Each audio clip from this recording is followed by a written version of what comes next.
আসসালামু আলাইকুম, সবাই কেমন আছেন? আলহামদুলিল্লাহ আমি ভালো আছি। আমি এখন কালিজিরা ভর্তা করার জন্য আমি পেঁয়াজ রসুনগুলো সুন্দর করে ছিলে নিয়েছি। একটু বেশি করে তেল দিয়ে পেঁয়াজ রসুনগুলো সব ভেজে নিব। গতকাল রাত থেকে আমাদের গাজীপুরের মধ্যে বৃষ্টি হচ্ছে। বৃষ্টি হলে আমার জামাইয়ের শুধু খিচুড়ি খেতে মনে চায়, তাই আজকে চাল আর ডাল দিয়ে খিচুড়ি রান্না করব আর আলু দিয়ে ডিম রান্না করব। আমাদের ছেলে মেয়ে আমি কেউই আমরা ডিম রান্নাটা পছন্দ করি না, আমরা ভেজে খাওয়া পছন্দ করি। আমাদের তিনজনের জন্য ডিম রান্না করলেও মেয়ে কিছুতেই ডিম রান্না খাবে না, ওকে ভেজে দিতে হবে। তাই বললাম যে আচ্ছা ঠিক, তোমাকে ভেজে দিব আর আমরা ডিম রান্না করা খাবো। আমি আজকে ডিমের ঝোলটা ঘন করার জন্য বেশি করে পেঁয়াজ ব্লেন্ড করে নিয়েছি আর একটু ঝাল করে রান্না করব, তাহলে খিচুড়ির সাথে খেতে ভালো লাগবে। এখন আমার পেঁয়াজ বাটাটা রেডি। আমি এখন কালিজিরা ভর্তার জন্য যে পেঁয়াজটা আমি ভেজে নিয়েছি সেই পেঁয়াজ রসুনটা আমি ব্লেন্ডারে প্রথমে আমি একটু ভালো মতো ব্লেন্ড করে নিব, তাহলে আমার পাটা পুতা দিয়ে বাটতে সুবিধা হবে।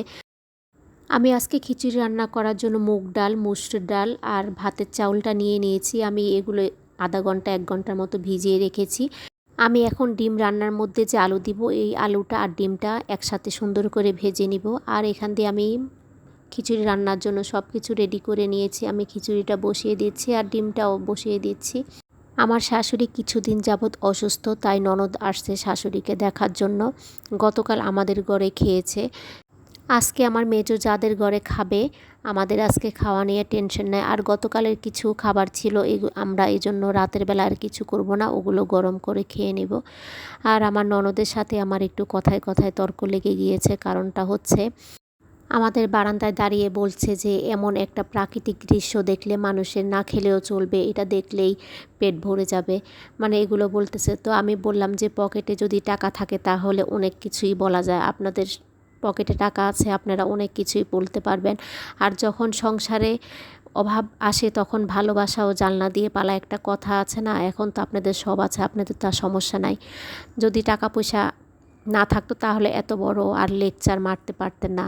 কিছুটা আর কি আমি একটু রাগ হয়ে বললাম। আগে যখন আপনাদের সংসারে অভাব ছিল তখন তো এই কথাটা তো শুনলাম না, এখন আমাদের অভাব তাই এ কথাটা বললেন।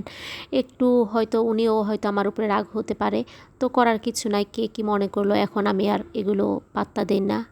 আজকে এ পর্যন্তই। আল্লাহ হাফেজ।